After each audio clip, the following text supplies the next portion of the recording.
आज हम आपको हिंदुस्तान के सबसे ताकतवर प्राइम मिनिस्टर नरेंद्र मोदी की फैमिली ट्री दिखाने जा रहे हैं। एक ऐसा प्राइम मिनिस्टर जिसने अपने 10 साला दौरे हुकूमत में हिंदुस्तानी इकॉनमी का नक्शा ही बदल दिया।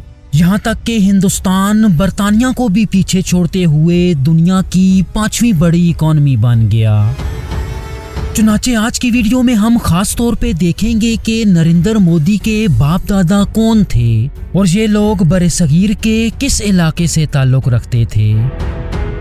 मोदी खानदान को मोदी क्यों कहा जाता है और मौजूदा दौर में इस खानदान के लोग किस हाल में जिंदगी गुजार रहे हैं। इसके अलावा नरेंद्र मोदी की शादी की क्या कहानी है, क्या आज मोदी की औलाद दुनिया में कहीं पाई जाती है।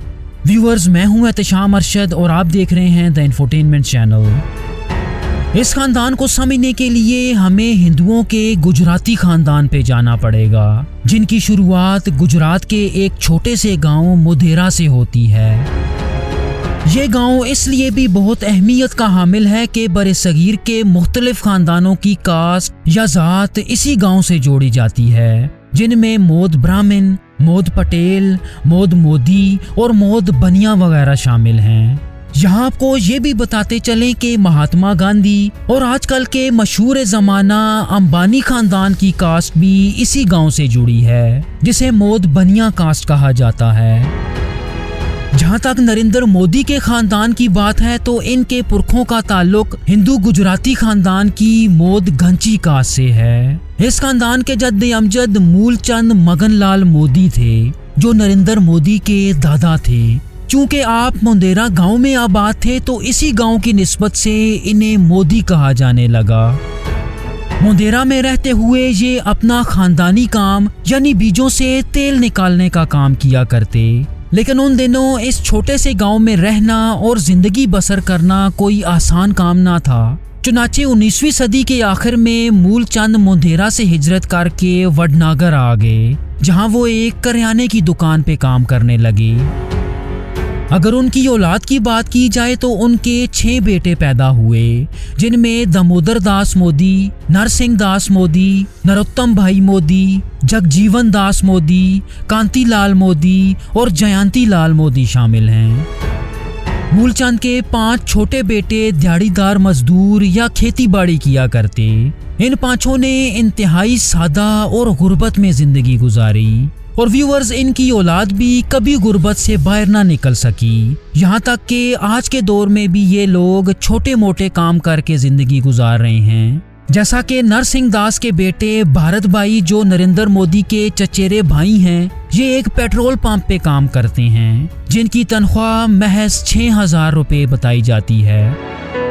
इसी तरह मोदी के एक और चचेरे भाई अशोक मोदी वडनगर के बाजार में एक ठेले पर पतंगे और कुछ खाने पीने की चीजें बेचते हैं।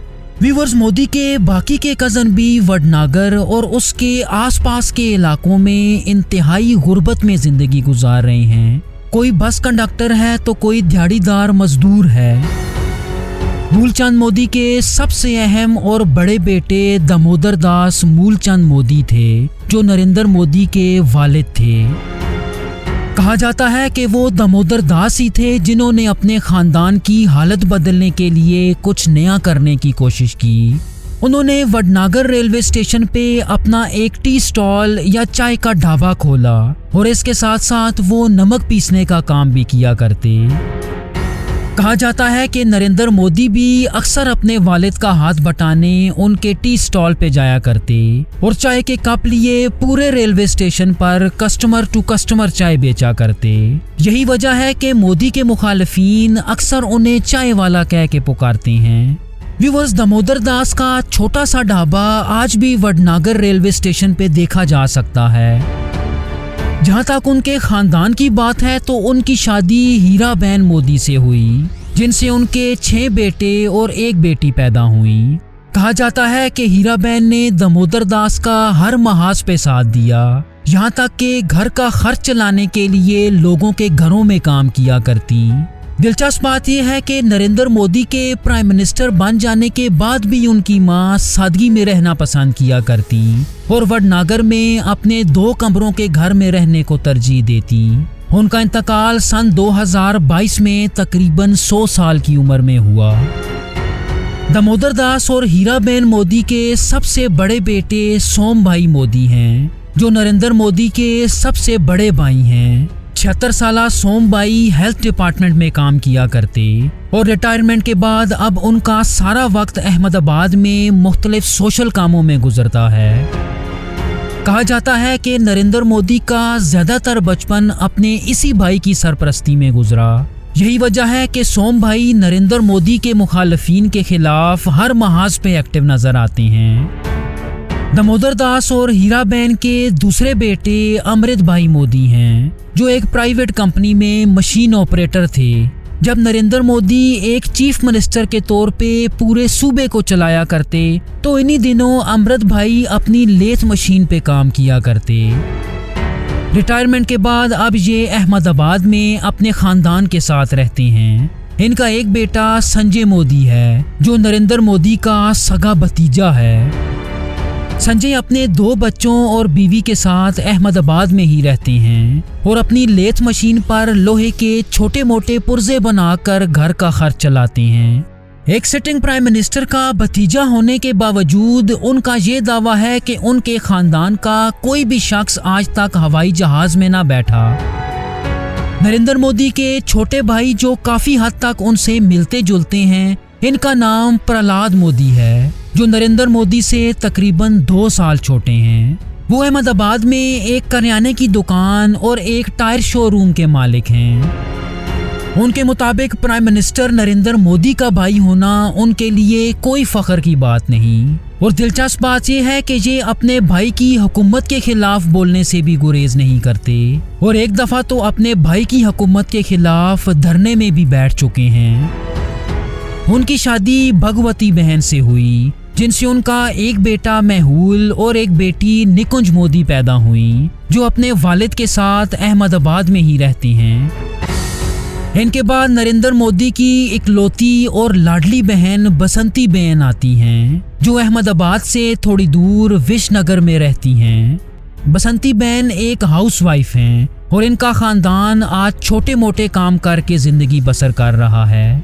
प्राइम मिनिस्टर मोदी की बहन होने के बावजूद उन्होंने कभी उनसे कोई मदद तलब ना की।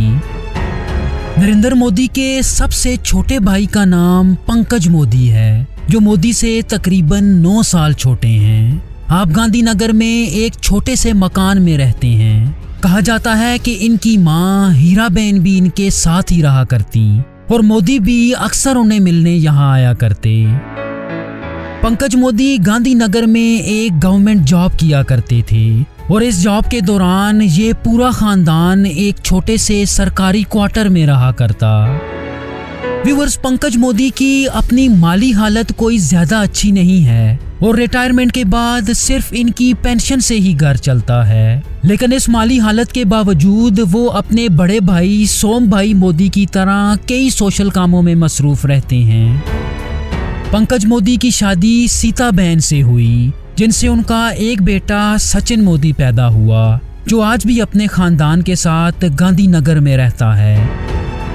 17 सितंबर सन 1950 को दामोदर दास और हीराबेन के यहाँ उनका सबसे अहम बेटा नरेंद्र दामोदर दास मोदी पैदा हुआ, जिसने मुस्तकबिल में 12 साल गुजरात का चीफ मिनिस्टर और 10 साल हिंदुस्तान के प्राइम मिनिस्टर के ओहदे पे फाइज रहना था।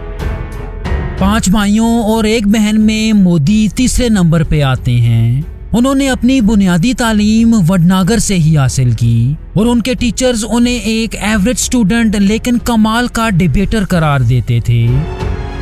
जब वो 8 बरस के हुए तो उनकी जिंदगी का पहला बड़ा मोड़ आया कि जब वो अपने एक टीचर चंद्रकांत देव से मुतासिर होके राष्ट्रीय स्वयंसेवक संघ RSS में शामिल हुए, जहां उनकी मुलाकात वकील साहब के नाम से मशहूर लक्ष्मण इनामदार से हुई, जो RSS गुजरात के फाउंडिंग फादर माने जाते हैं। इनसे मिलने के बाद मोदी मुकम्मल तौर पे RSS के लिए काम करने लगे। व्यूअर्स, अगर RSS की बात की जाए तो इसे एक हिंदू नेशनलिस्ट पार्टी के नाम से जाना जाता है, जो हिंदुस्तान में हिंदुओं के मफादात के लिए काम करती है, जिसे दूसरे लफ्जों में हिंदुत्व कहा जाता है। यहाँ आपको ये भी बताते चले कि महात्मा गांधी को कत्ल करने वाला नथुराम गॉडसे भी इसी पार्टी से ताल्लुक रखता था। चुनाचे मोदी आरएसएस में बतौर जूनियर कैडेट शामिल हुए और आरएसएस की मुकम्मल ट्रेनिंग्स लेने लगे। मोदी की जिंदगी में दूसरा बड़ा मोड़ सन 1985 में आया कि जब आरएसएस ने उन्हें बीजेपी यानी भारतीय जनता पार्टी को सौंप दिया।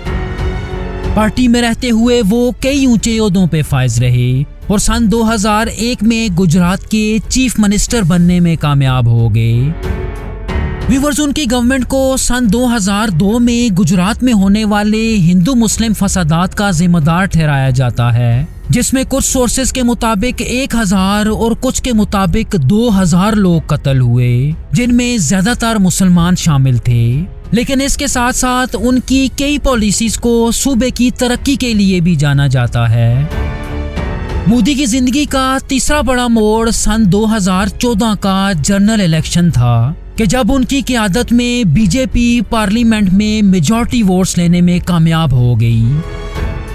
बीजेपी की इस अजीम कामयाबी ने नरेंद्र मोदी को हिंदुस्तान का 14वां प्राइम मिनिस्टर बना दिया, जिसके बाद मोदी लगातार 2 टर्म्स के लिए प्राइम मिनिस्टर के ओहदे पे फाइज रहे।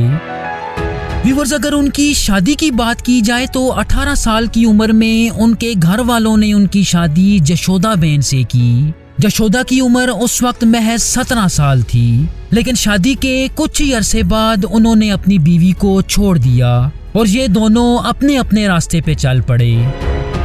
दिलचस्प बात यह है कि इन दोनों में कभी तलाक या डाइवोर्स ना हुई। ताहम मोदी ने तकरीबन 40 साल तक इस शादी को अवाम की नजरों से छुपाए रखा। जहां तक जशोदा बेन की बात है तो वो एक स्कूल टीचर के ओहदे से रिटायर हुई और आज अपनी पेंशन पे गुजर बसर कर रही हैं। इन दोनों की शादी आज तक कायम है, लेकिन इन दोनों की कोई औलाद पैदा ना हुई। यहाँ आपको ये भी बताते चले कि जशोदा बहन के दिल में आज तक एक उम्मीद बाकी है कि एक ना एक दिन मोदी उनके पास जरूर आएंगे और दुनिया के सामने उन्हें तस्लीम करेंगे। व्यूअर्स, महात्मा गांधी किस खानदान से ताल्लुक रखते थे? महात्मा गांधी के खानदान की मुकम्मल फैमिली ट्री देखने के लिए स्क्रीन पे दी गई वीडियो जरूर देखिएगा।